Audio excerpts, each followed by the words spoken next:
natin sa playmate. Yes. Hello. Hello guys.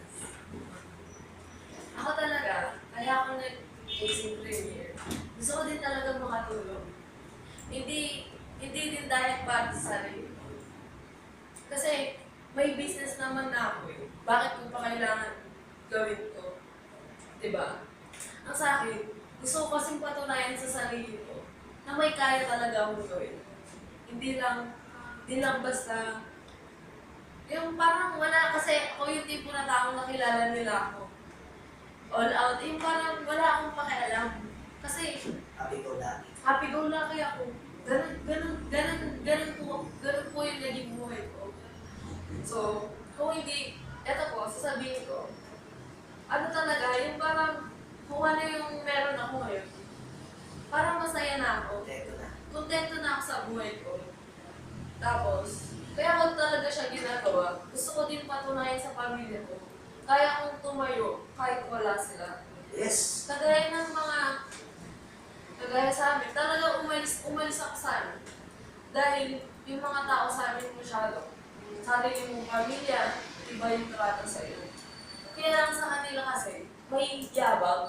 Alam niyo yun? Eh sabi ko, ayoko ng ganito. Ayoko ng ganitong buhay. Gusto kong tumulong ako. Gusto ko yung gusto ko talaga.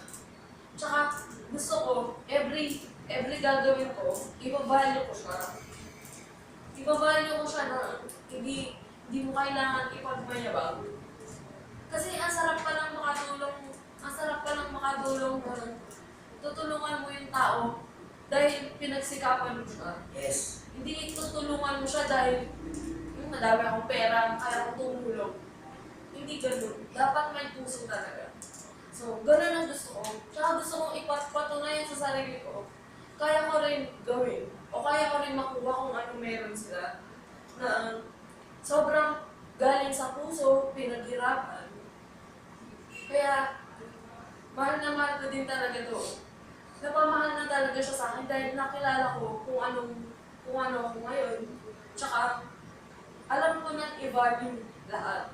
Kasi, lahat ng nakausap ko, bakit ang lahat problema, hindi sila makapasok sa JC Premier dahil walang una-una, lahat naman tayo, alam, galing sa pera, di ba?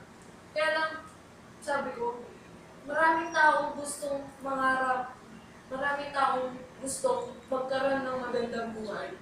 Pero yung ibang tao, nandiyan na sa harap nila.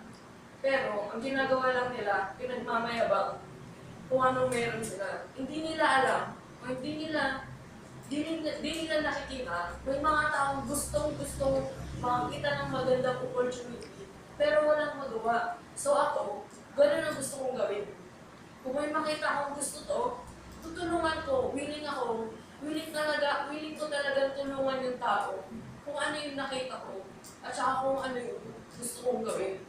Kaya, sobrang binabalyo ko to, dahil sila mismo tumulong sa akin para makilala at para makita yung totoong pangarap ko. Hindi lang dahil sa pera-pera, hindi lang dahil sa pamilya na rin. Dahil sila,